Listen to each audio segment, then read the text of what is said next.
이들을 진리로 거룩하게 해 주십시오. 거기부터 보겠습니다. 요즘 복음과 또 연결이 돼서 잘 됐네요. 그죠? 어제, 그제 계속 우리 대사제 기도 요한 17장 들었죠? 이들을 진리로 거룩하게 해 주십시오. 거룩하게 하다는 사제계 용어에서 제의적 행위에 맞깝게 만들다는 의미입니다. 이는 사제가 하느님 앞에 들어서기 전에 수행해야 하는 제의적 행위를 표현합니다. 따라서 예수님은 진리 안에서 그들을 거룩하게 해 주십시오라는 말로 진리가 인간을 하느님께 맞깝게 만드는 목욕이라고 우리를 이해시키십니다. 인간은 자신을 하느님에게서 떼어놓는 불결함에서 벗어나 자유롭게 되기 위해 진리에 몸을 담가야 합니다. 각주 43번 보면 하느님이시며 동시에 인간이신 분이 우리를 하느님께 맞깝게 되도록 만드십니다. 본질적인 문제는 그분의 몸 안에 통합되는 것, 그분의 현존으로 가득 차게 되는 것입니다.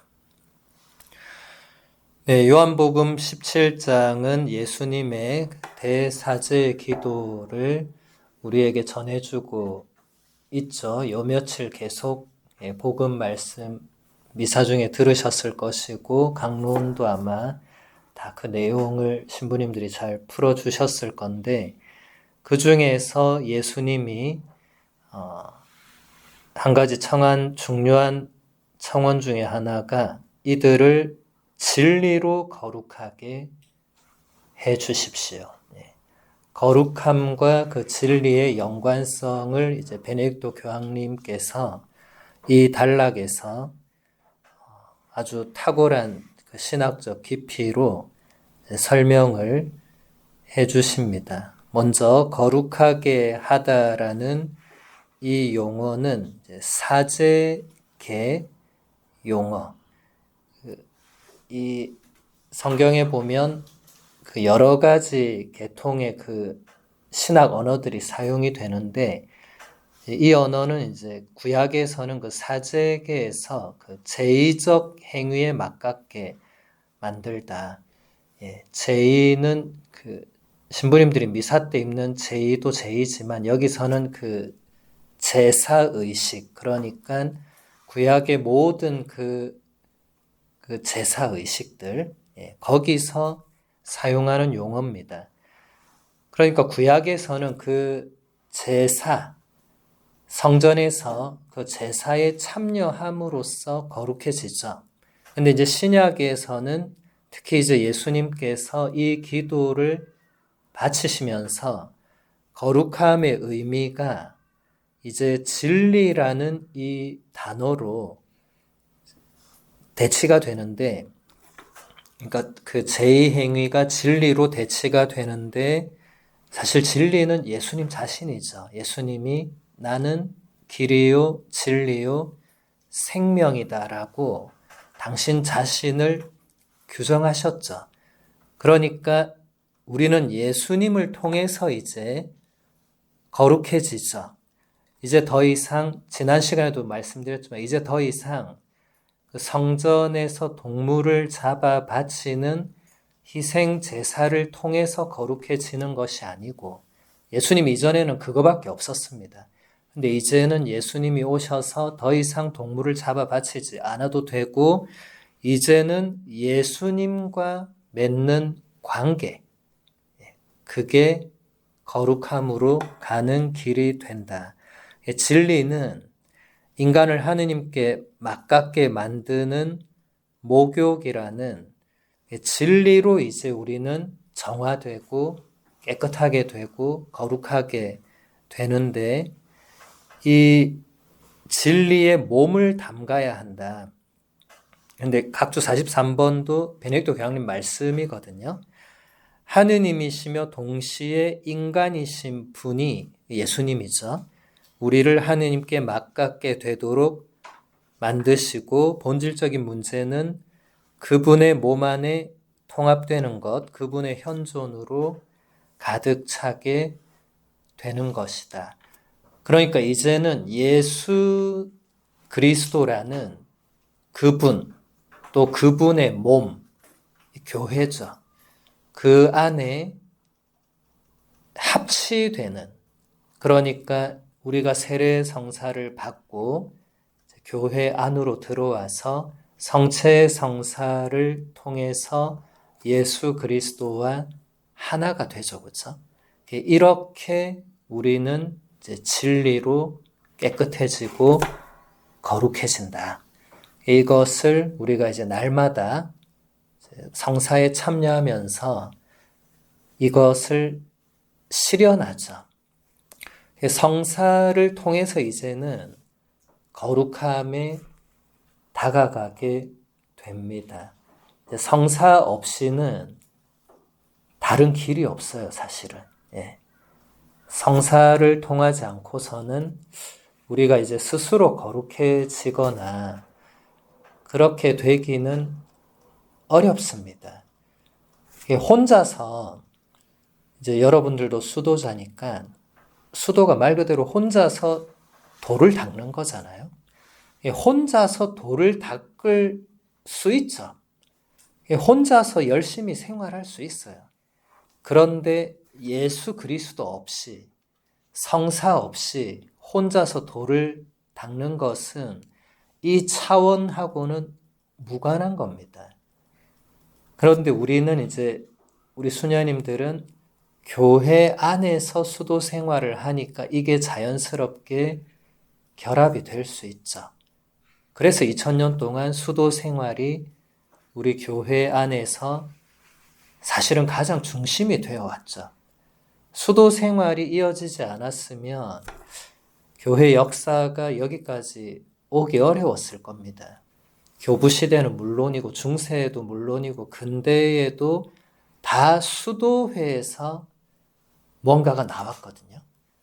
그 성인 성녀들은 거의 대부분 수도자였어요. 수도회를 일으키거나 수도회 안에 있었죠. 그러니까 이 진리로 거룩해지는 이 길이 꼭 수도회를 통해서는 아니지만 수도 생활이 거기에 가장 또 자연스럽게 막가진 삶이 되는 거죠. 물론 수도자 아닌 성인 성녀도 많았습니다만은 교회 역사 안에서 교부들부터 사실 뭐 교부들 이전에 뭐 사도 바오로나 세례자 요한이나 수도회를 안 세웠지만 수도자였죠. 그분들이 사실 수도 생활의 원형이고 모범이었죠. 그걸 보고 이제 교부들이 수도회를 세워야 되겠다 생각을 한 거죠. 수도 규칙도 교부들이 다 만들었는데 그게 하늘 아래 뚝 떨어진 게 아니었고 선배들을 본 거죠. 뭐 가장 기본은 이제 예수 그리스도이시고 성모님이 계시지만 이제 그 다음에 세례자 요한부터 스테파노부터 쭉 이렇게 이어지는 그 계보 안에서 수도 생활이 형성이 되죠. 물론 수도 생활은 그리스도교 이전부터도 있었어요.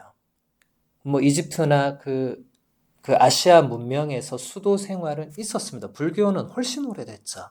불교도 수도 생활을 하죠. 그 요소들이 겹치는 부분은 있습니다. 그렇지만 본질적인 차이가 있죠. 불교 신자는 이런 논리로 수도 생활을 하지 않잖아요.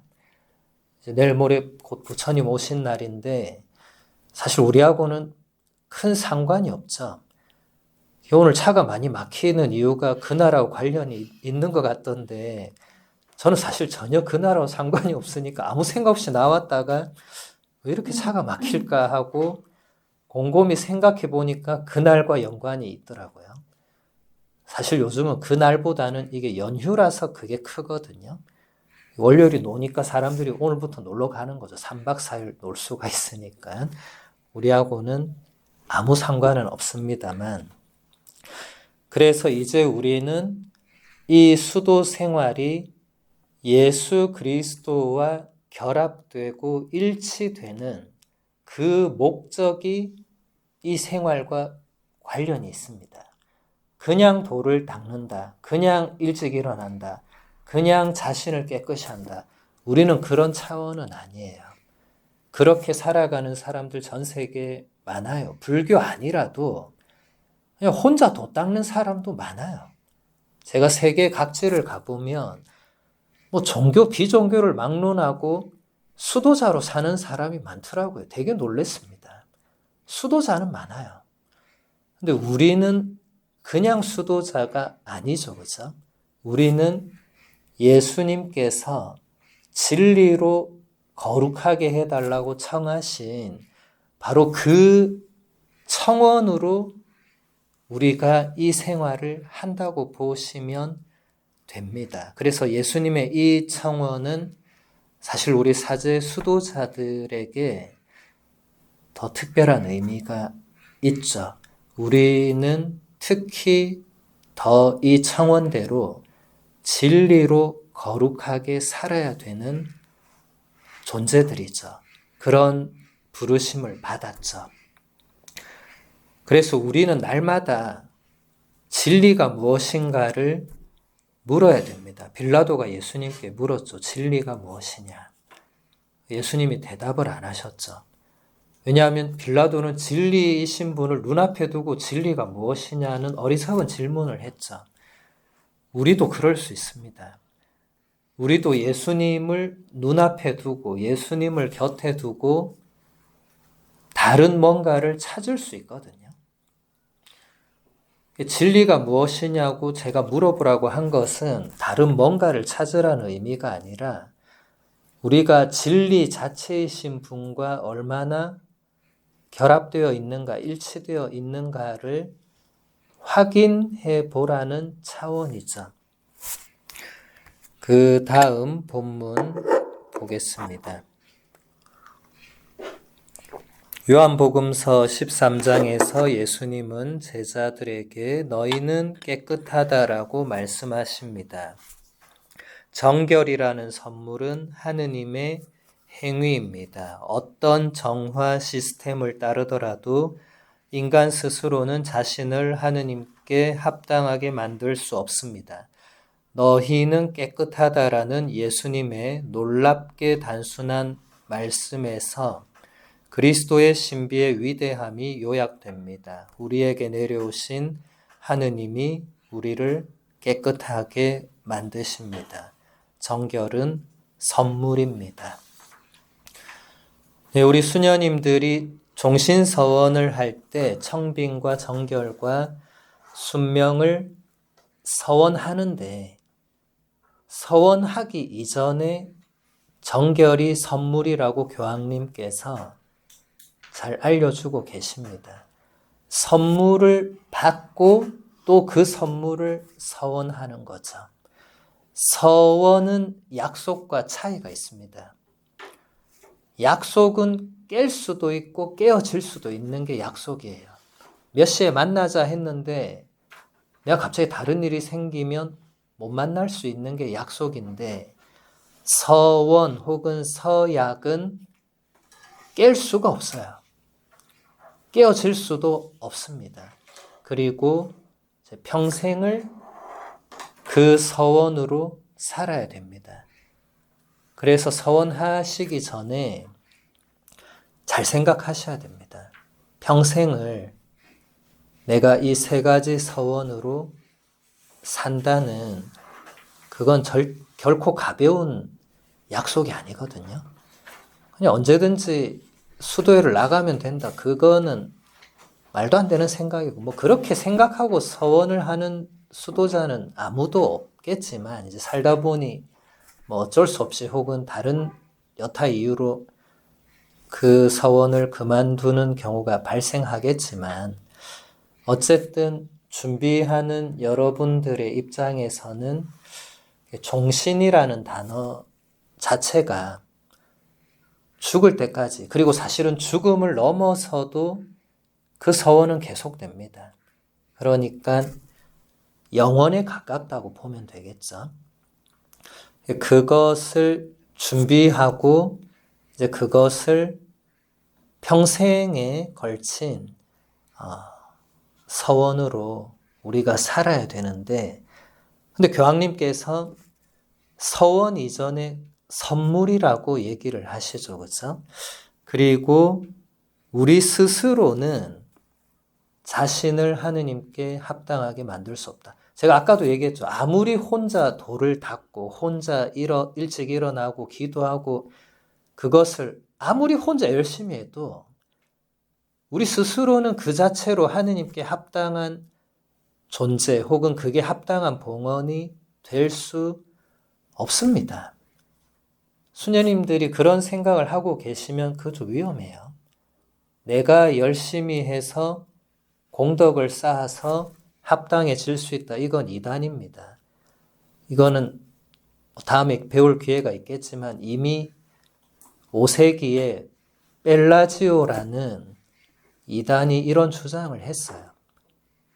근데 그 벨라지오도 수도자였어요. 그러니까 수도 생활을 열심히 해서 내가 그렇게 갈 수 있다고 생각한 거죠. 조금 극단적으로 갔죠. 벨라지오의 처음 취지는 그러지 않았거든요. 벨라지오는 그 시대 사람들이 너무 느슨하게 신앙생활 하는 거 보고 그래 살면 안 된다. 첫 걸음은 좋았습니다. 그런데 이게 너무 나가니까 아우구스티노 성인이 그러면 거기서 하느님의 은총의 자리는 어디 있느냐고 물은 거죠.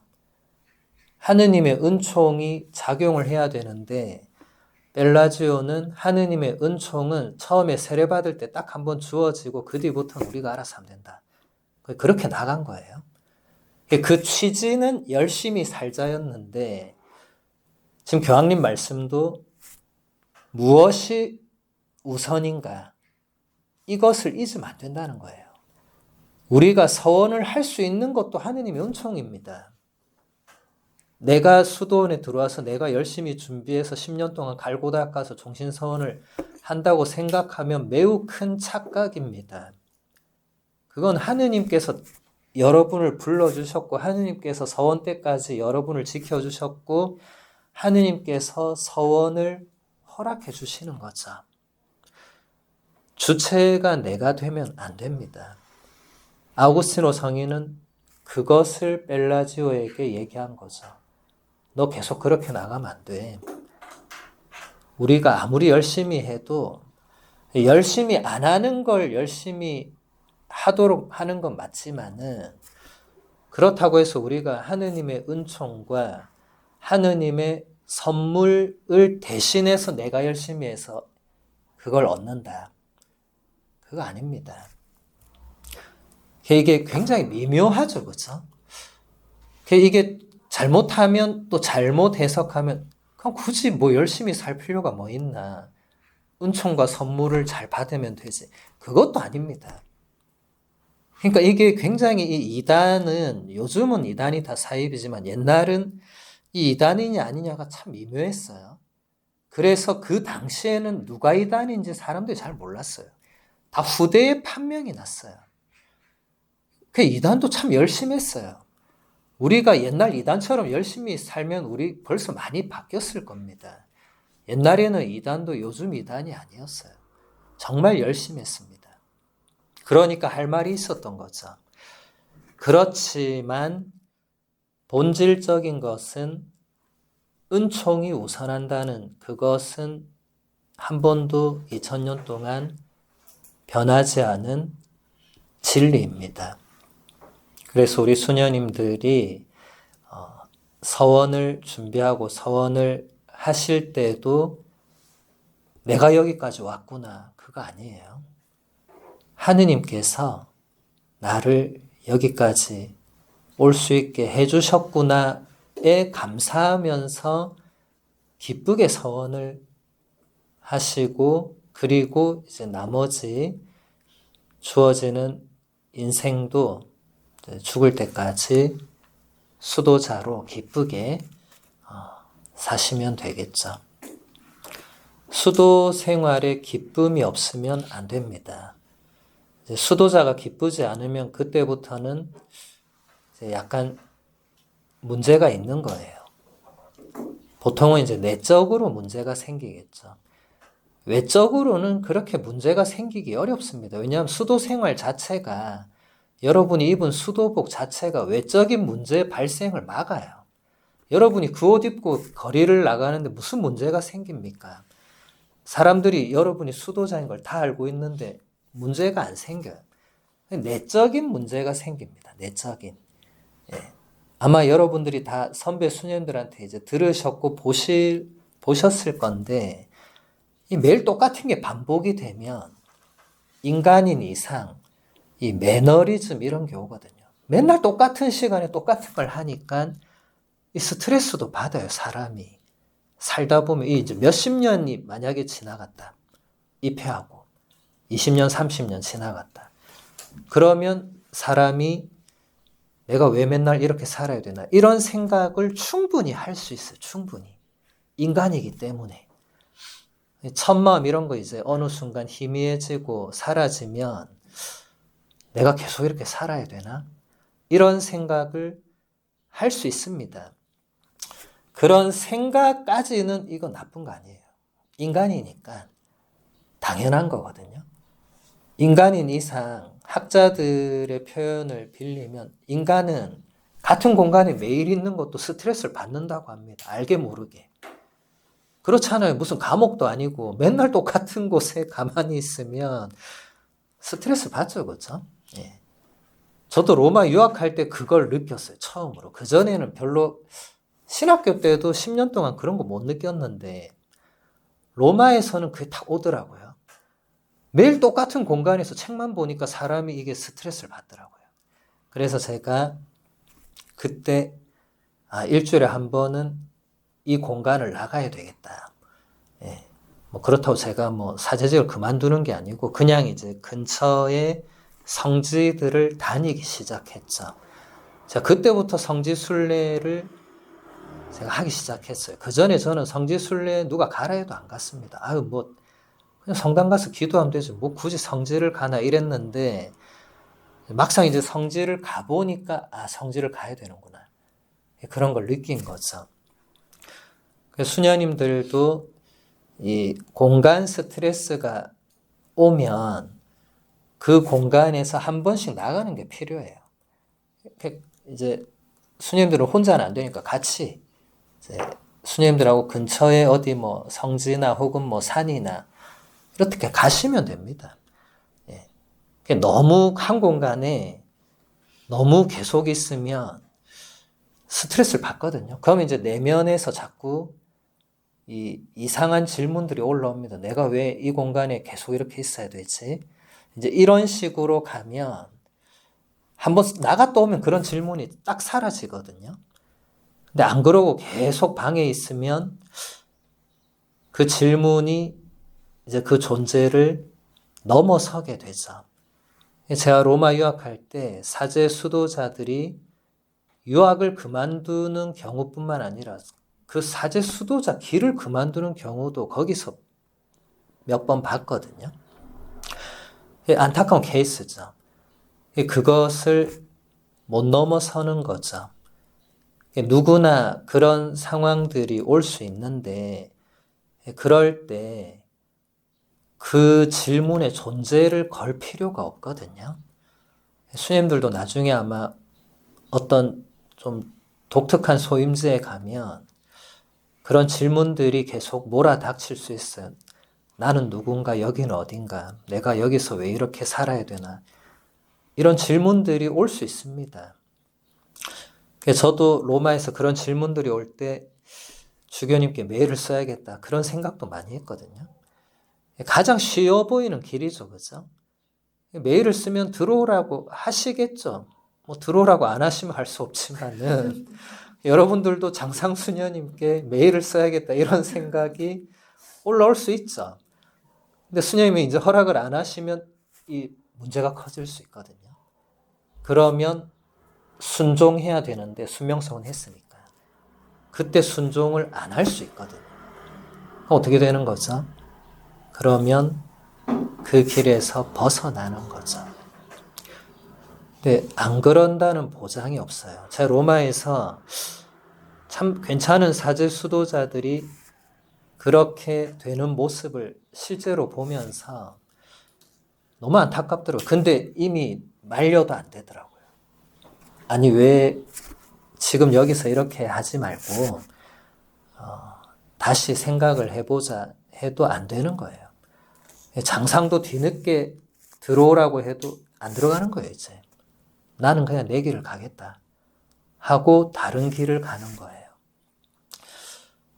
물론 뭐 그런 선택에 대해서 우리가 뭐라고 말하기는 어렵습니다. 본인의 선택이에요. 본인의 인생을 본인이 선택하는데 옆에서 어떻게 뭐라고 하겠습니까? 근데 안타까운 거죠. 그런 순간들, 그리고 내면에서 올라오는 그런 질문들이 그 순간을 넘어가면 괜찮을 수 있거든요. 그런데 사람이 좀 극한적으로 몰리고 그렇게 될 때 이 판단력이나 이런 게 많이 흔들리게 됩니다. 인간인 이상. 이렇게 평온할 때는 판단력이 흐려지지 않아요. 근데 사람이 자꾸 뭔가 압박을 받거나 스트레스를 계속 받거나 그렇게 궁지에 몰리게 되면 판단력 자체가 매우 흐려집니다. 그리고 사소한 것 하나도 이게 안 넘어가지는 거예요. 이게 걸리는 거예요. 사람이 그렇게 됩니다. 여러분 고양이와 쥐 그런 얘기 아시죠? 쥐도 코너에 몰리잖아요. 고양이를 물어요. 공격해. 왜 고양이가 도망가요? 근데 우리도 그럴 수 있는 거예요. 평소에는 그냥 이렇게 참 이 길을 잘 가다가 코너에 몰렸을 때 자기도 모르는 뭔가 막 튀어나올 수 있죠. 그럴 때 또 너무 놀라지는 마시고 그런 자신의 모습도 받아들여야 돼요. 인정할 줄도 알아야 되고. 제가 볼 때 그것은 좋은 겁니다. 1차적으로. 왜냐하면 수도 생활을 할 때 우리가 자기 모습을 수도 생활 안에서 다 펼치지 않거든요. 일단 다 펼칠 수도 없습니다. 수도 생활을 하면 자기를 다 거기에 드러내거나 쏟을 수 없는 건 현실이에요. 그게 안타까운 측면도 있지만 어쩔 수 없어요. 사제나 수도자로 산다는 것은 본인이 하느님께 받은 모든 걸 거기에 다 쏟는다는 차원만은 아니기 때문에 한 번씩 그럴 때가 있을 거예요. 그럴 때도 순명해야 되는데 근데 이게 평소엔 괜찮아. 그래, 뭐 순명하지. 이러는데 이제 극단적인 어떤 상황으로 가거나 그렇게 계속 나를 놔뒀을 때는 이 사소한 뭔가도 이게 안 되는 거예요, 이게. 그럴 때는 수녀님들이 절대로 혼자서 결정하면 안 되고 반드시 영적 지도자나 좀 영적 동반자 혹은 좀 마음을 그래도 많이 이렇게 털어놓을 수 있거나 나눌 수 있는 누군가에게 그걸 반드시 좀 결정을 위임할 수 있는 적어도 그 누군가와 얘기를 해보고 나서 결정할 수 있는.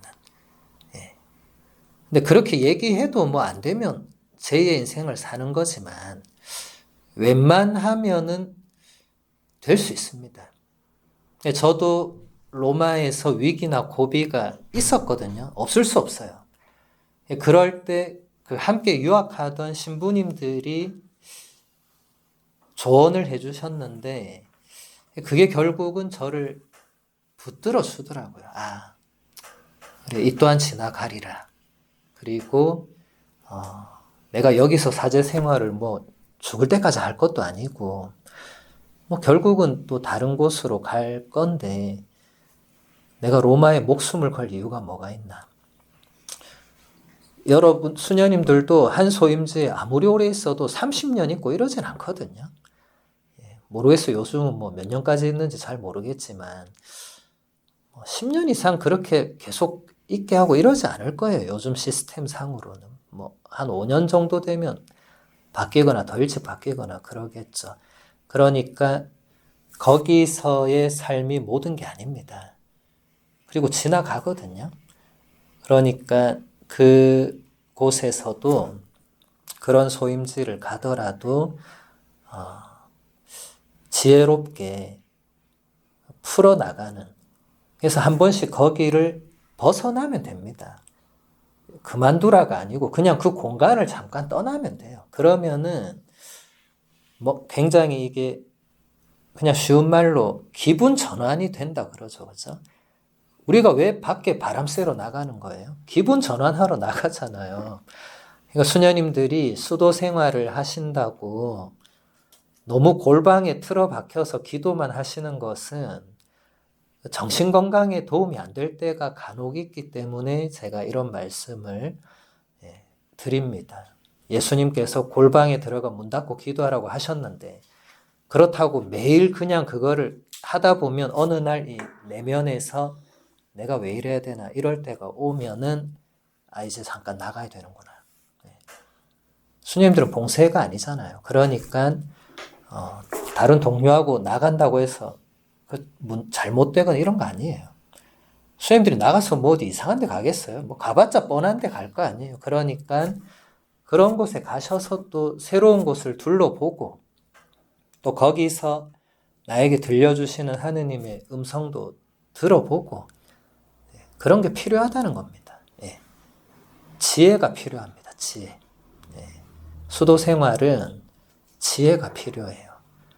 너무 이것만이 옳은 길이다 하고 그렇게 가시지 말고 한 번씩은 뭔가 좀 방향을 바꿀 수 있는 그런 지혜로움. 나중에 그런 상황이 오면 오늘 제가 드렸던 말씀들이 떠오를 겁니다. 이걸 말했구나. 분명히 올 거예요. 안 올 수는 없거든요. 그럴 때 지혜롭게. 그래서 저는 혼자 로마에서 혼자 아시시를 그렇게 잘 간 거예요. 기차 타고. 그게 저를 살려준 거예요. 지금 생각해보면. 그때도 살기 위해서 간 겁니다. 프란치스코 성인에게 물었죠. 제가 계속 로마에 있어야 됩니까? 돌아가야 됩니까? 근데 프란치스코 성인은 계속 있으라는 답을 주시더라고요. 사실 앞은 보이지 않았지만 돌아가야 된다는 답은 제가 받은 적이 없어요. 근데 어쨌든 그렇게 갔다 오면 힘을 받는 거죠.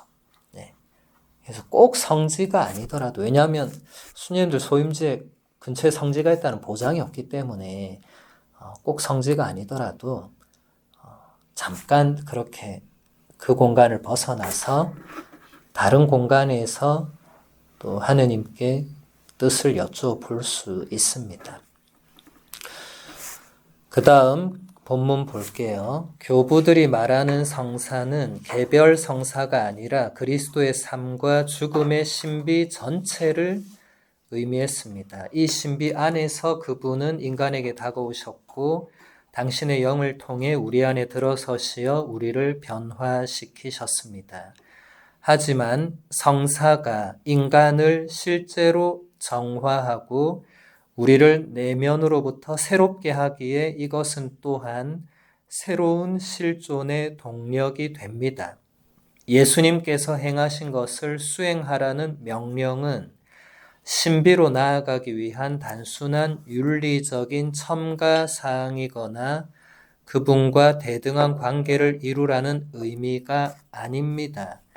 이러한 요구는 예수님께서 우리를 새로운 인간으로 만들고 우리를 당신의 것으로 이끄시는 선물의 내적인 동력에서 비롯합니다. 교부들의 성사로는 우리가 다음 학기에 이제 배우게 될 건데 집중적으로 일단 교부 학자셨던 베네딕토 교황님이 교부들의 성사론을 지금 간략하게 근데 아주 핵심적인 것을 잘 설명을 해주시고 계시는데 그때는 개별 성사의 차원이 아니었거든요. 지금은 7개의 개별 성사가 딱 확정돼 있지만 교부 시대에는 지금 같은 의미는 아니었어요. 교부 시대는 성사라는 단어 자체도 지금의 의미하고는 달랐습니다. 그것은 그리스도의 삶과 죽음의 신비 전체를 의미했어요. 오늘날은 그 차원은 아니죠. 그래서 이게 일단 단어를 잠깐 보면은 일단 그리스어로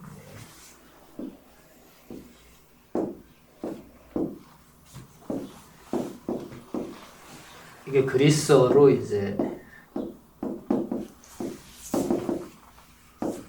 미스테리움, 라틴어는 미스테리움이라고 이걸 그대로 소리 나는 대로 음역, 음역은 소리 나는 대로 번역하는 거예요. 그러니까 외래어는 이런 경우가 많죠. 우리도 텔레비전 하면 영어의 텔레비전인데 우리도 그대로 쓰잖아요. 텔레비전 이렇게. 도저히 번역이 안 될 때는 그런 식으로 써야 됩니다.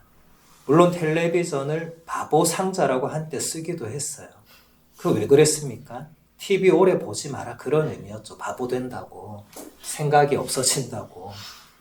뭐 수녀님들은 뭐 그럴 상황도 아니겠지만 미스테리온 하면 이게 신비거든요. 신비. 이게 그리스어로는 그리스는 그리스 신화가 있잖아요. 그리스인들의 세계는 철저히 신들의 세계와 인간의 세계. 그 그리스 신화에 나오는 세상이 그리스인들에게는 그게 현실이었거든요. 그래서 이 단어는 신들의 영역에 속한 것을 이 단어로 통칭한 거죠. 그것이 지금 교황님이 여기서 잘 설명하듯이 그것이 교부들에게는 그리스도의 삶과 죽음과 부활, 그 그리스도라는 그분 자체의 신비에 이제 이 단어가 사용이 됐는데 이 단어를 교부들은 성사도 이 단어를 썼어요. 왜냐하면 성사도 예수님께서 여기서 교황님 잘 설명하죠. 예수님께서 너희는 내가 한 대로 그대로 이것을 실행해라고 하신 것이 성사기 때문에 그러니까 성사도 결국은 예수 그리스도 그분이 성사가 되죠. 그런데 이제 이 단어를 라틴어로 이제 물론 라틴어도 처음에는 미스테리움이라는 단어를 그대로 썼지만 이제 라틴 신학의 창시자라고 불리는 이제 테르툴리아노라는 아주 독특한 인물이 있었어요. 이 세기에. 이 테르툴리아노는 이 그리스 세계의 신학에서 전혀 이쪽과는 상관없이 라틴 세계의 그 신학과 언어를 그냥 완전히 새롭게 만든 인물이에요. 그런 사람은 보통이 아니겠죠. 없던 걸 만들어내니까. 천재적인 사람이죠. 근데 보통 천재들은 좀 이상하거든요. 테르툴리아노도 좀 이상했어요. 결국은 또 이단으로 가요. 그래서 안타깝게도 성인도 못 됐지만 그럼에도 이단으로 빠지기 전까지의 테르툴리아노의 작품들은 다 교회가 받아들이거든요. 왜냐하면 테르툴리아노가 그 뒤에 치프리아노, 그 뒤에 아우구스티노까지 물론 그 사이에 또 수많은 라틴 신학자들이 있지만 그렇게 연결이 되거든요. 테르툴리아노가 이 라틴어를 이제 신학에 갖다 쓰는데 이 사람은 아무 거리낌 없이 갖다 썼어요. 그리고 의미도 본인이 부여를 해요. 천재죠, 그죠? 우리는 있는 말도 다 몰라서 헥헥대는데 이분은 없는 단어를 가지고 와 그냥. 그 대표적인 단어가 바로 라틴어로 사크라멘투입니다. 사크라멘투. 들어보셨죠? 이게 지금은 우리가 성사로 번역하는 단어죠. 이것은 원래 라틴어에 있는 말이었는데 이 원래 라틴어 의미로는 이게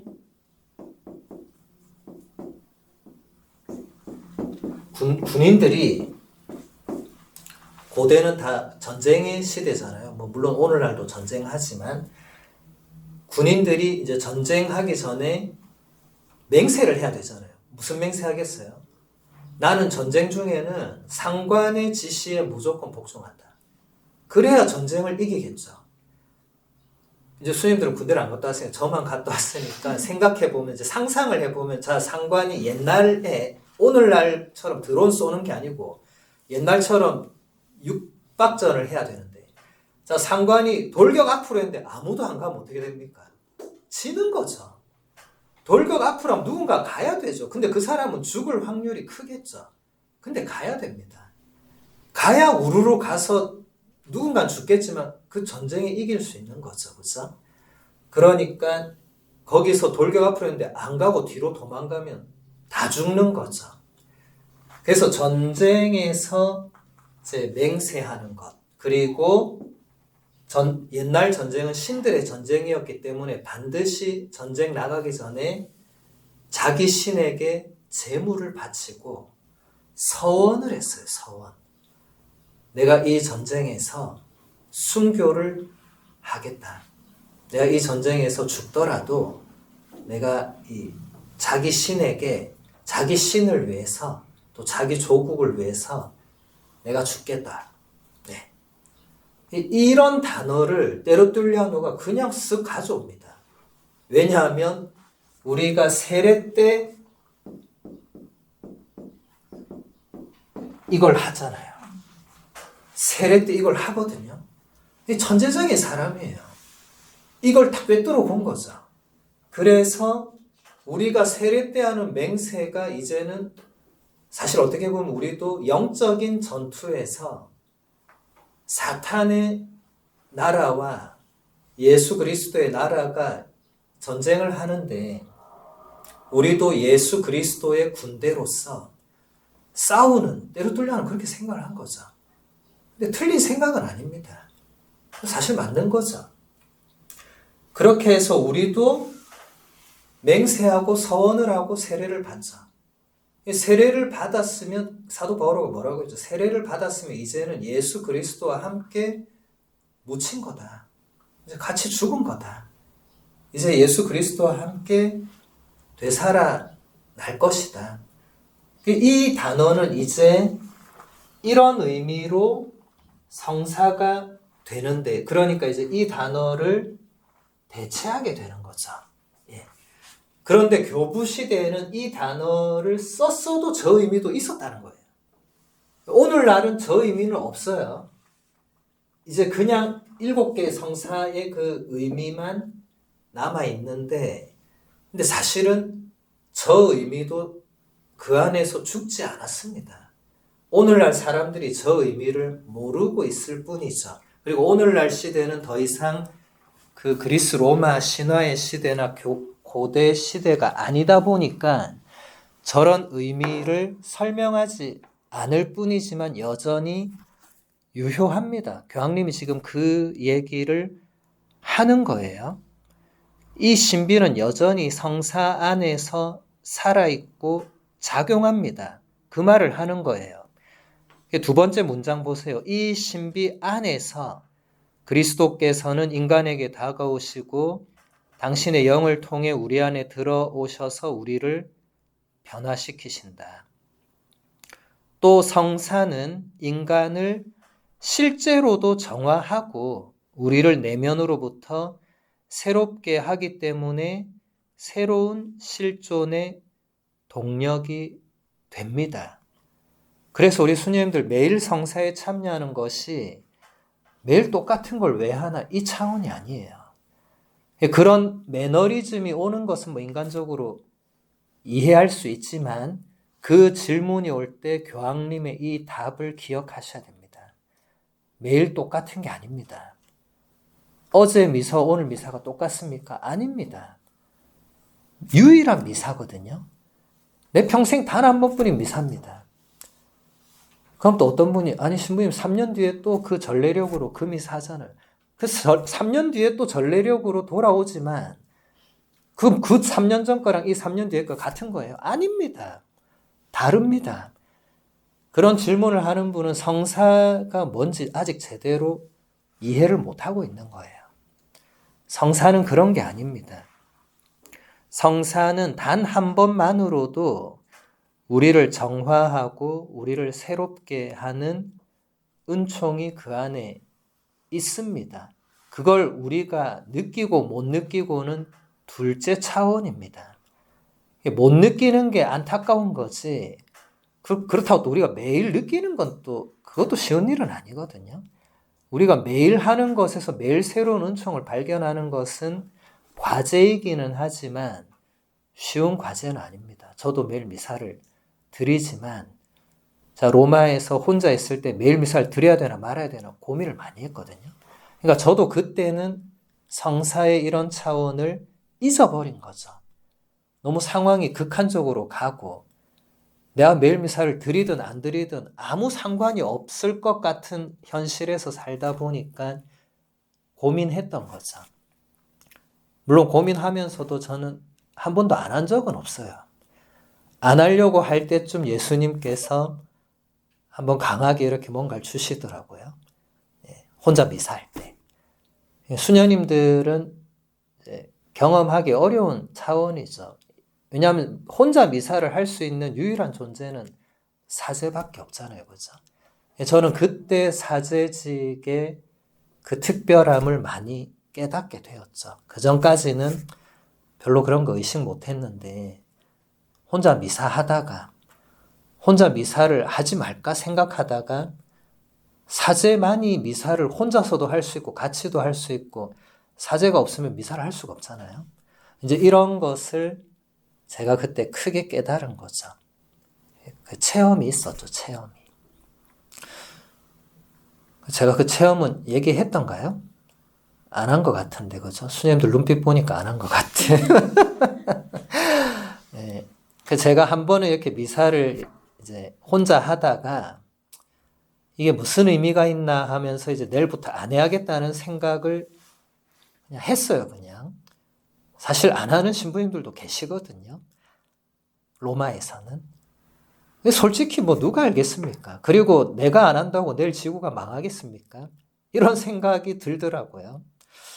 아무도 없는데 혼자서 굳이 해야 되나? 특히 내일 시험이 되면 더 그렇습니다. 시험 공부를 해야 되는데 미사를 굳이 해야 되나? 이 미사가 내일 시험에 아무 도움이 안 되는 건 당연한 거 아니겠어요? 그 미사의 전례문에 내일 시험 내용이 하나도 없는데 지금 급한 게 그게 아니잖아요. 근데 그런 생각을 하면서 미사를 드리는데 주님께서 여러분과 함께 이렇게 하면 아무도 응답을 안 하니까 제가 해야 되거든요. 그날따라 주님께서 여러분과 함께 이게 몇 번 있잖아요. 미사 중에. 주님께서 여러분과 함께 이렇게 하는데 누가 꼭 대답하는 것 같은 느낌이 드는 거예요. 느낌 아닌 느낌. 이렇게 눈을 들어서 이렇게 경당을 보니까 아무도 없어요. 그러니까 갑자기 무섭더라고요. 귀신이 왔나 보다. 귀신이 있나? 이 생각이 순간적으로. 왜냐면 아무도 없는데 컴컴한데 뭔가 이렇게 소리가 들리는 것 같으니까 귀신이 있나? 처음에 무섭다가 두 번째부터는 내가 드디어 정신이 이제 이상해지고 있구나. 또 이런 생각이 드는 거예요. 내가 드디어 정신이 맛이 갔구나. 그런데 세 번째쯤에 그 응답이 예수님이 하신다는 게 딱 느껴지더라고요. 예수님이. 예. 예수님이 응답을 하시는 거예요. 그래서 제가 깜짝 놀랐어요. 혼자 미사하니까 전혀 아무 구애를 안 받으니까 혼자 미사하면 생각할 시간도 많거든요. 왜냐하면 굳이 다음 걸 바로 할 이유가 없잖아요. 이렇게 같이 하면 다음 거 안 하면 수녀님들이 오늘 저 신부님 왜 저러지 이럴 수 있지만은 저 혼자 하면 굳이 바로 다음 걸 안 해도 되니까 또 생각이 잠기는 거예요. 이게 뭐지? 누가 응답한 거지? 그렇게 생각하다가 예수님이 하시는구나. 제가 그걸 그때 처음 느낀 거예요. 여러분, 미사는 항상 누가 하시는 거죠? 예수님이 하시는 겁니다. 혼자 해도 예수님이 하시는 거죠. 그럼 내가 혼자 해도 예수님이 거기 계시는 거죠. 근데 제가 어느 순간 그걸 완전히 잊어버린 거예요. 완전히.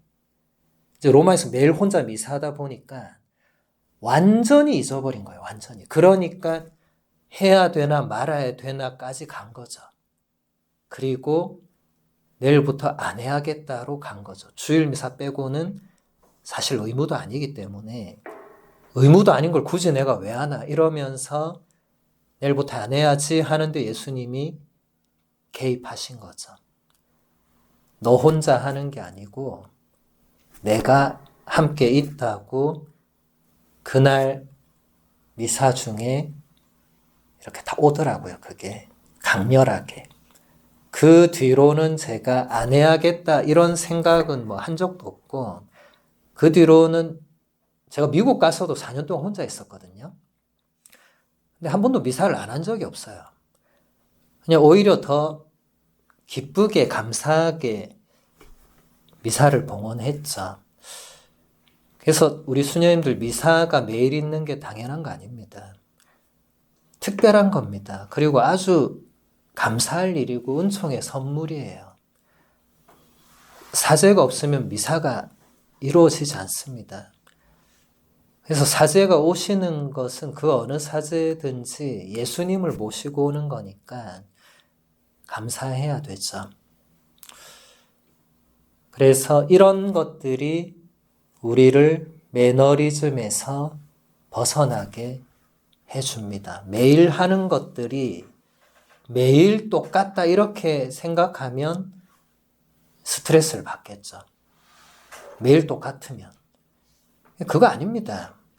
예수님은 언제나 새로운 분입니다. 어제, 오늘, 내일 매일 똑같은 분이시지만 그분은 새롭죠. 그렇죠?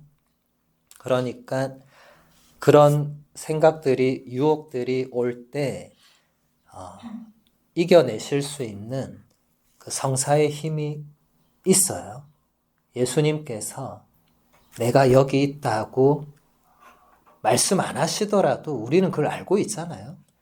그래서 성사를 귀찮아하거나 이걸 또 해야 되나 이런 생각이 들면 내가 지금 내적으로 많이 궁지에 몰려 있거나 지금 뭔가 지쳐 있거나 그런 표지입니다. 표지. 그럴 수 있거든요. 그럴 수 있어요. 살다 보면 사람이 왜 안 그러겠어요. 이제 수도 생활 10년, 20년, 30년 하면 왜 그런 게 안 오겠습니까? 인간인 이상. 그럴 때 이제 혼자서 뭔가를 결정하지 말고 주위에 이제 마음을 함께 할 수 있는 수녀님이나 아니면 영적 지도 신부님 혹은 뭐 아버지 신부님 뭐 그 누구든지 얘기를 해보는 게 필요합니다. 아니면 정말로 감실 앞에 가서 밤을 새서라도 예수님과 씨름을 하는 거죠. 야곱이 밤새 씨름을 했잖아요. 이게 영적인 여정에서 굉장히 중요한 모티브를 제공하거든요. 우리도 그런 어두운 밤이 있거든요. 성인 성녀들은 다 영혼의 어두운 밤을 거쳤거든요. 안 거친 성인 성녀가 없어요. 그럴 때 끝까지 씨름을 해야 됩니다. 그게 야곱 이야기가 우리에게 주는 교훈입니다. 그냥 단번에 포기하지 말고 끝까지. 왜냐하면 하나님께서 여러분들을 수도회로 부르신 이유가 있거든요. 그 이유는 이 평생에 걸쳐서 그 이유가 이루어지는 건데 우리가 어느 순간에 이제 그만둬야 되겠다라고 생각할 수 있어요. 인간이니까. 그렇지만 그러면 하느님의 그 부르심이 거기서 끝나는 게 아니거든요. 그래서 다른 누군가와 꼭 얘기를 하라는 겁니다. 얘기를 해서도 뭐 본인이 나는 더 이상 부르심의 길을 가고 싶지 않다거나 이제 못 가겠으면 그건 어쩔 수 없지만 그러기 이전에 얼마든지 방향을 바꿀 수 있거든요. 그래서 뭐든지 수녀님들은 이제 수도에 들어온 이상 혼자서 뭘 결정하는 것은 좀 조심해야 돼요. 예. 아무리 그러고 싶더라도 세상도 나가면 녹록치 않아요. 세상도 쉬운 거 없습니다. 뭐 수도 생활, 사제 생활도 다 어렵지만 뭐 세상에 나간다고 뭐 쉬운 길이 어디 뭐 있는 거 아니죠, 그죠?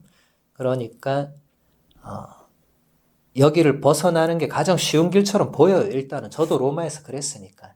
근데 지나고 보니까 그랬으면 굉장히 후회했을 것 같아요.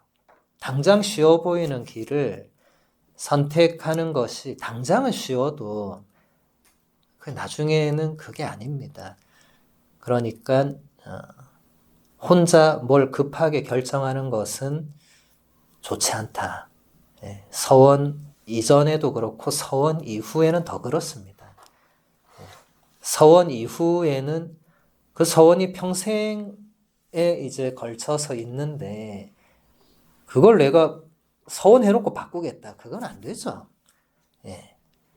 저 사크라멘툼이란 단어는 수녀님들의 종신 서원에도 상당한 비슷한 의미가 있거든요. 죽음으로써 내 존재 전체를 거는 거니까 죽음과 맞바꾸는 거죠, 그죠? 죽음 이후까지 이어지는 거고. 그래서 그게 성사 안에 그런 의미가 있다. 그러니까 우리는 죽을 때까지 날마다 성사에 참여하는데 이게 의무라서 그렇게 하는 게 아닙니다. 이것은 우리의 실존과 관련된 겁니다. 가기 싫다 이런 것은 굉장히 인간적인 차원입니다. 교황님이 그걸 말씀하신 거예요. 그 차원을 넘어서는 성사의 차원을 우리가 날마다 들어갈 수 있어야 되는 거죠. 그 다음 본문 보겠습니다. 내가 너희에게 새 계명을 준다.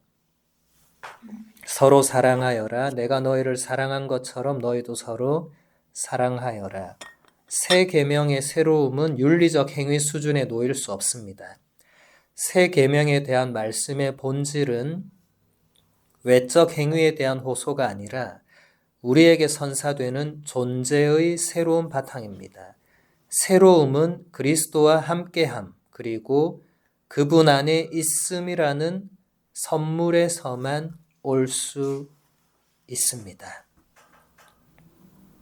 사랑하는 것은 새로울 게 없죠, 그죠? 그런데 지금 예수님께서 새 계명을 준다고 하시면서 단서가 붙죠. 내가 너희를 사랑한 것처럼 사랑하라. 그러니까 이제 새로운 계명은 예수 그리스도께서 보여주신 그 사랑이 새로운 겁니다. 그 이전에도 사람들은 사랑했어요. 그 이전에도 하느님을 사랑하는 것은 1계명이었습니다. 충실하게 지켰죠. 근데 예수님이 오셔서 그것을 새롭게 만드셨죠.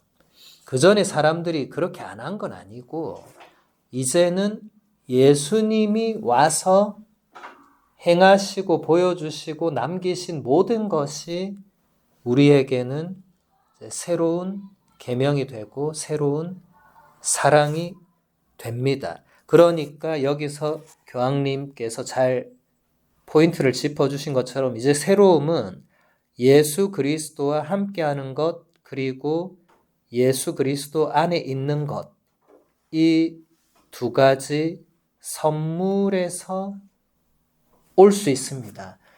저는 여기서 놀랐던 것은 이 또한 선물이라는 것에 저는 깜짝 놀랐어요. 예수님과 함께 있고 그분 안에 있는 것이 선물의 차원이라고 사실 저도 미처 생각하지 못했습니다. 근데 교황님의 이 안목은 단순히 학문적 차원이 아니더라고요. 정말 그 깊이가 저의 상상을 많이 초월했는데 우리가 예수님과 함께 있는 게 선물이라고 우리 수녀님들 생각하십니까? 이게 단순한 생각 차원이 아니에요. 우리가 예수님과 함께 있는 게 선물이라는 걸 우리가 깨닫고 받아들여야 되거든요. 그 차원에 못 간 신자들 많아요. 그 차원에 못 간 수도자 사제도 있을 수 있습니다. 제가 로마에서 그랬기 때문에 제가 로마에서 미사를 안 가려고 했잖아요. 내일 시험이 있으니까. 내일 시험 때문에 선물을 안 받으려고 한 거죠. 그럴 수 있는 겁니다. 저만 그랬다는 게 아니고 수녀님들도 나중에 로마 유학을 갈 수도 있고 모르죠. 어디에 어떻게 부르심을 받을지 모르잖아요. 그럴 때 미사를 내가 가야 되나 이럴 수 있거든요. 물론 수녀님들은 그때도 수도에 안에 있으니까 억지로 끌려는 가겠지만은 누구나 이 선물의 차원을 잊어버릴 수 있어요. 내가 예수님과 함께 있고 그분 안에 있을 수 있다는 게 선물이라고. 선물은 뭐죠? 하느님께서 우리에게 주시는 차원이죠. 내가 미사를 가는 게 아니고 하느님께서 우리에게 미사에 올 수 있도록, 미사에 참여할 수 있도록 해주시는 차원이죠. 이건 엄청난 변화죠. 주체가 완전히 바뀌죠. 내가 미사에 가면 주체가 내가 되지만 하느님께서 나를 미사에 오도록 하시면 주체는 하느님이죠. 성사의 주인은 예수 그리스도십니다. 이건 언제나 변함없는 사실이에요. 그러면 우리는 성사에서 우리가 주인이 아닙니다. 그러면 가야 되나 말아야 되나는 이건 애시당초 잘못된 물음입니다. 왜냐하면 그거는 주체가 내가 되잖아요. 내가 갈까 말까를 결정하잖아요. 오늘날 많은 신자들이 아직도 거기에 머물러 있습니다. 그래서 주일에 눈을 뜨면 갈까 말까부터 고민하거든요. 오늘 갈까? 그냥 오늘은 빼먹을까? 신자들은 그럴 수 있어요. 세상살이에 찌들고 지쳐서 주일에 하루 종일 집에서 쉬고 싶은 마음은 충분히 이해할 수 있습니다. 근데 우리는 다르죠. 우리는 세속의 그 힘겨움으로부터 어느 정도 면제받고 있죠. 우리는 세속 사람들처럼 일하고 찌들어 살지는 않거든요. 앞으로도 그럴 겁니다. 우린 다른 차원이거든요. 그래서 일단 우리하고 세속 사람들과는 일단 비교를 해서는 안 되고, 그런데 우리 사제 수도자들만 볼 때 미사 중에 전혀 기쁘지 않은 사제 수도자가 있을 수 있어요. 우리 수녀님들 오늘 아침에 미사 드릴 때 기뻤습니까? 각자에게 물어봐야 됩니다. 미사 드리면서 내가 기쁜지 안 기쁜지를 생각해 봐야 됩니다. 안 기쁠 수 있거든요. 안 기쁠 수 있어요.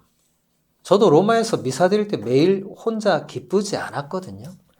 특히 시험에 떨어지고 돌아온 날 미사를 드릴 때는 예수님께 원망을 많이 했죠. 예수님 왜 나를 시험에서 떨어뜨렸습니까? 그러니까 예수님이 내가 안 떨어뜨렸다고.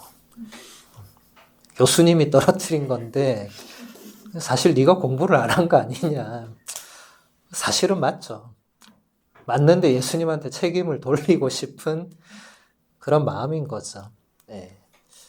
그런 대화라도 이어지면 다행이죠. 그렇죠? 네. 왜 안 기쁜가? 안 기쁜 이유는 사실 근본적으로 우리한테 있거든요.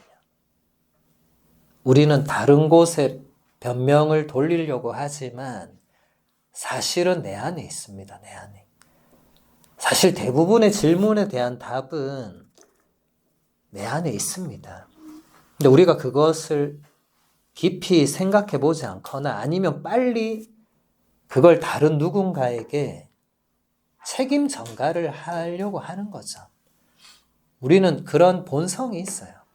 어쩔 수 없이. 내 책임이 아니다. 그런데 우리가 미사 때 항상 내 탓이다라고 하잖아요. 그죠? 전래무는 그냥 만들어지는 거 아니거든요. 내 탓이라고 우리가 매일 미사 때 고백을 하도록 만든 이유가 있겠죠.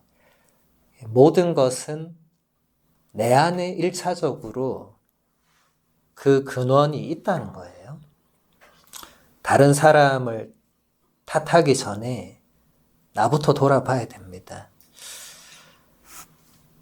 우리가 이 예수님과 함께 있고 그분 안에 있을 수 있다는 그리고 그것이 선물이라는 차원에 대해서 우리 수녀님들이 오늘 하루 그리고 앞으로도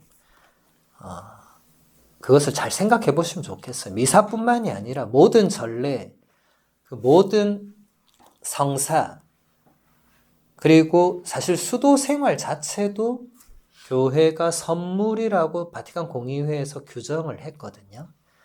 수도 생활도 선물입니다. 그러니까 사실 우리 수녀님들은 날마다 선물을 받는 거죠.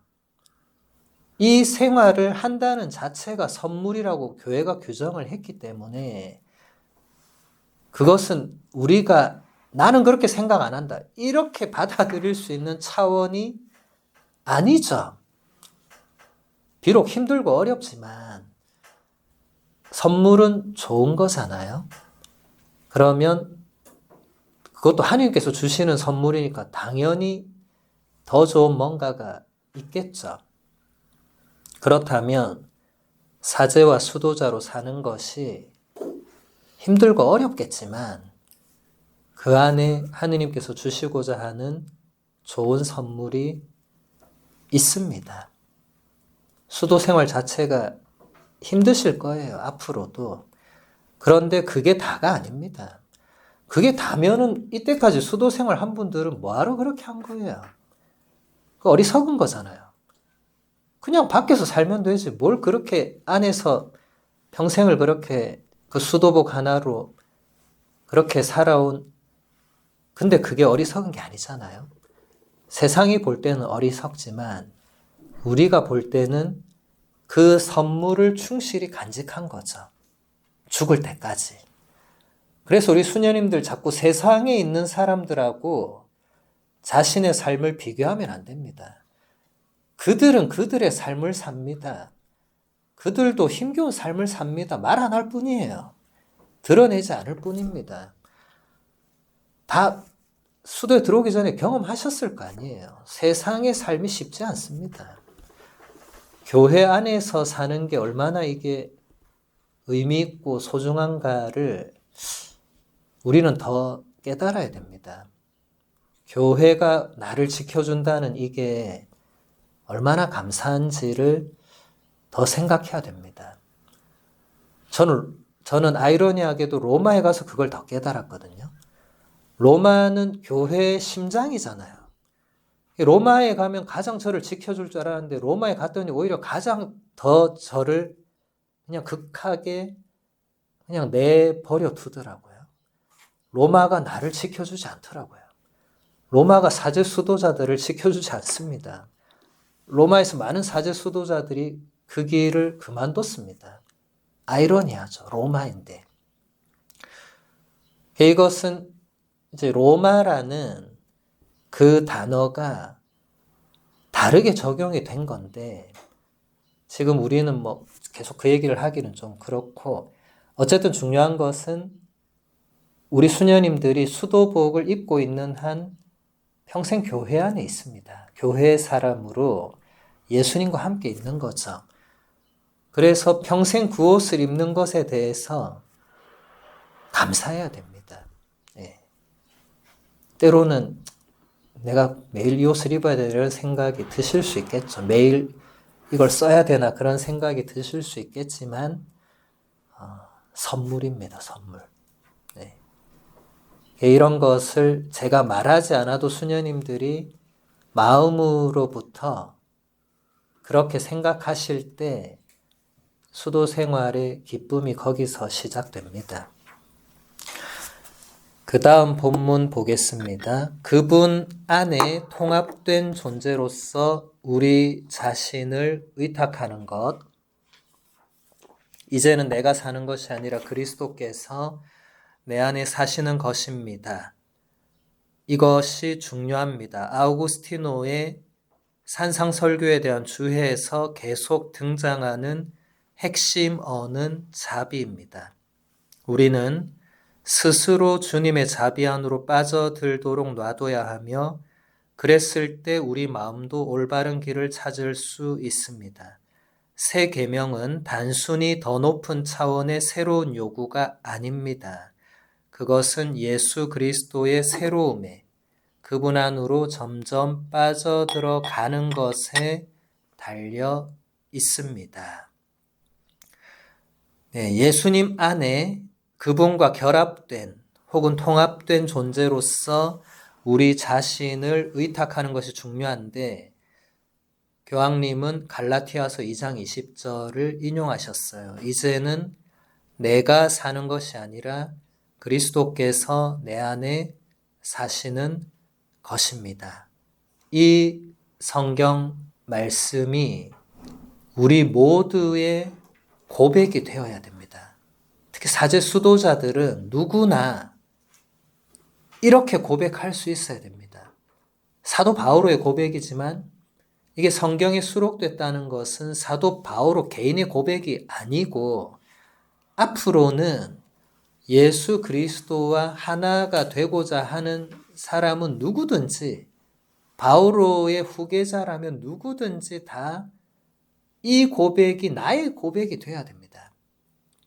이제 수도회에 들어오고 종신을 하고 이렇게 사는 모든 수도자들은 이제 더 이상 나라는 존재가 사는 것이 아니고 예수 그리스도라는 존재가 내 안에서 사시는 겁니다. 그러니까 이제 우리는 예수님과 함께 사는 거죠, 그렇죠? 사도 바울의 아름다운 고백들이 많죠. 나는 살아도 주님과 함께 살고 죽어도 주님과 함께 죽고 하는 아름다운 그 고백들이 바오로 개인의 고백이 많이 아니고 우리 모두의 고백이 되어야 됩니다. 그런 의미에서 수녀님들은 사도 바오로의 서간들을 자주 읽고 묵상하셔야 됩니다. 교부들이 그랬거든요. 교부들은 사도 바오로가 가장 예수님 외에는 사도 바오로가 가장 중요한 교사였거든요. 선생님이었어요. 사도 바오로의 편지가 교부들에게는 가장 중요한 영적 독서라고 표현할 수 있겠죠. 지금도 마찬가지입니다. 사도 바오로의 편지들은 지금도 물론 미사 때도 그게 독서로 읽히고 성물도 독서에도 읽히지만 우리도 그것을 날마다 한두 구절이라도 이렇게 읽고 묵상을 하면서 사도 바오로처럼 살아갈 수 있도록 그렇게 노력을 해야 되겠죠.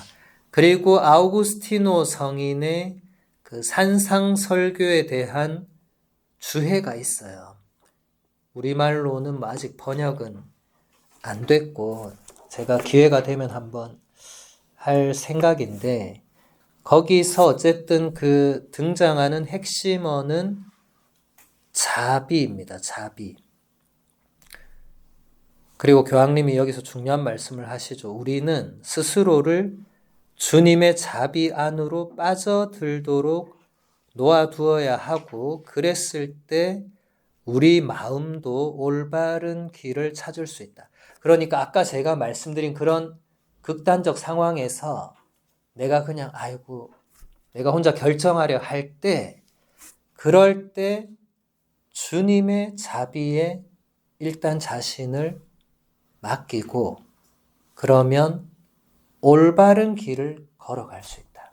주님의 자비로 우리가 다시 일어날 수 있고 새로워질 수 있다는 거죠. 그래서 이제 자비라는 단어를 제가 전에도 이것은 설명을 했을 건데 이게 아우구스티노 성인이 이 단어를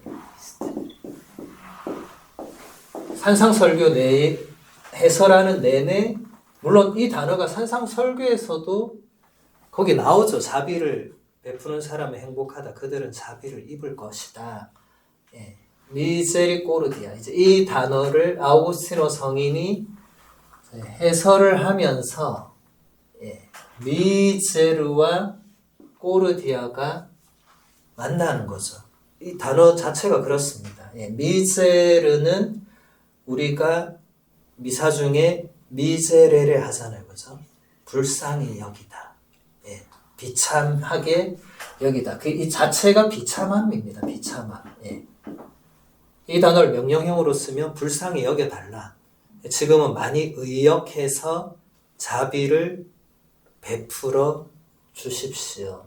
그리고 꼬르디스, 꼬르디아 하면 마음이죠, 마음. 예.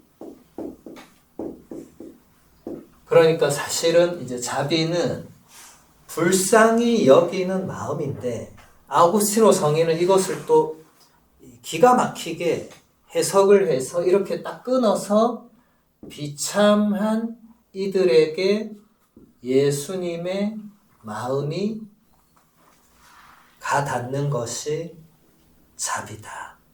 물론 이렇게 해석도 가능합니다. 예. 여러분, 예수님이 군중을 보셨을 때 어떤 마음이 드셨다고 되어 있죠? 가엾은 마음이 드셨다. 루카복음 10장에서 착한 사마리아인의 비유에서 착한 사마리아인이 강도를 만난 사람을 봤을 때 가엾은 마음이 들었다. 루카복음 15장에서 탕자가 돌아오는 것을 마을 어귀에서 지켜본 아버지가 아들을 보자 가엾은 마음이 들었다. 예, 그 단어가 다 이제 라틴어로는 저 단어고 그리스어로는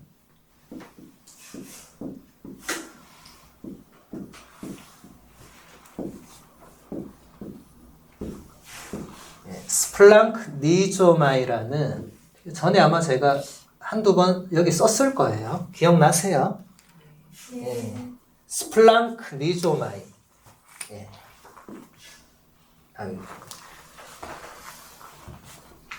수녀님들 아직 그리스어 따로 안 배우셨죠? 예. 그러니까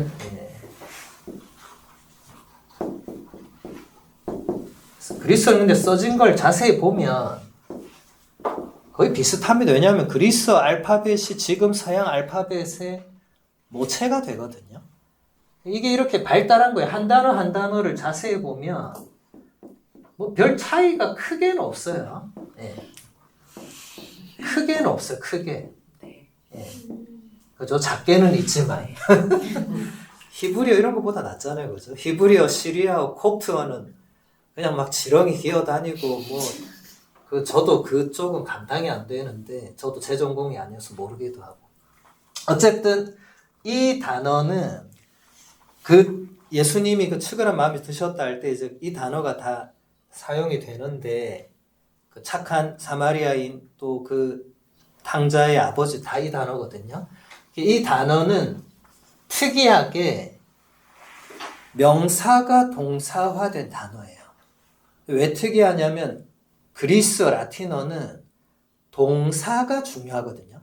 동사에서 명사가 나오고 거기서 부사가 나오고 형용사가 나오고 동사가 중심이에요. 우리말은 좀 다르죠.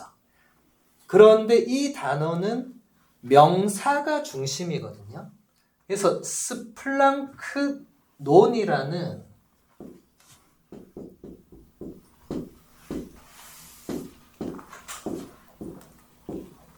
스플랑크 논이라는 명사가 있어요. 명사. 예, 이게 이 동사로 가는데 이 명사가 인간의 오장육부, 어머니의 태중, 그러니까 우리 내면의 가장 깊은 곳, 이런 것을 말하는 단어예요. 그래서 이게 동사로 되면 거기서부터 올라오는 마음. 그러니까 사실은 이 한 단어로는 표현이 안 되는 마음입니다. 우리가 조금 이해하기 어려운 마음일 수도 있어요. 부모님들은, 특히 어머니들은 이 단어를 어떻게 알아듣냐면 제가 딱 얘기하거든요. 우리 어머니들 자녀가 아플 때 올라오는 거 있죠? 하면 바로 다 알아들어요. 그리고 말을 못 하세요. 왜냐하면 이 마음이 올라오면 바로 막 눈물을 쏟는 어머니들이 많거든요. 근데 우리는 사실 자녀를 낳아본 적이 없고 수녀님들도 앞으로 낳을 일이 없잖아요. 그러니까 우리는 그게 이렇게 잘 이렇게 나오기가 어렵죠. 그래서 잘 못 느낄 때가 많은데 그래도 충분히 상상해 볼 수 있죠. 그죠? 부모님이 자녀가 아플 때, 우리가 아플 때, 어릴 때 아플 때 부모님이 우리를 보면서 느끼셨을 그 마음. 그러니까 이 깊은 곳에서부터 이렇게 끌어올라오는, 네. 그래서 굳이 한국말로 표현하면 애끓는 마음, 애달픈 마음. 막 이거는 뭐라고 하죠? 이게 정말 막, 이 성경에도 이런 표현들이 나오잖아요. 구약에 보면 하느님이 이런 표현을 쓰세요. 내 마음이 미어진다. 막 찢어진다. 이게 다 그 단어거든요. 이런 마음으로 예수님께서 군중을 보셨다는 거예요. 돌아온 탕자를 하느님 아버지께서 보셨다는 거예요. 착한 사마리아인도 마찬가지고 이런 마음이 바로 이 미제리꼬르디아라는 저 단어에 있는 겁니다. 그러니까 아우구스티노 성인이 저 단어를 가지고 지금 교황님께서 저 단어를 가지고 이제 우리가 저 단어를 통해서 올바른 길을 찾을 수 있다고 하시는 거죠. 그래서 우리 수녀님들도 앞으로도 저 단어를 잘 기억하시면 좋아요. 미사 때도 항상 저 단어를 우리가 쓰거든요. 쓸 때 주님의 마음을 헤아려야 됩니다. 주님의 마음을. 우리를 바라보시는 그 하느님의 마음. 하느님께서 우리를 얼마나 애끓는 마음으로 그 부모님이 아픈 자녀를 바라볼 때 느끼는 그 마음보다 훨씬 더 깊은 차원으로 하느님께서 우리를 바라보고 계신다는 것. 이게 얼마나 기쁜 소식이에요. 그렇죠?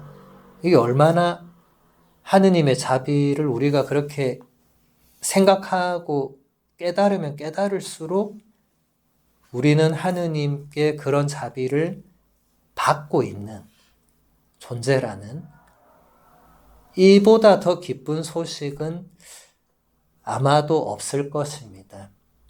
제가 생각할 때는.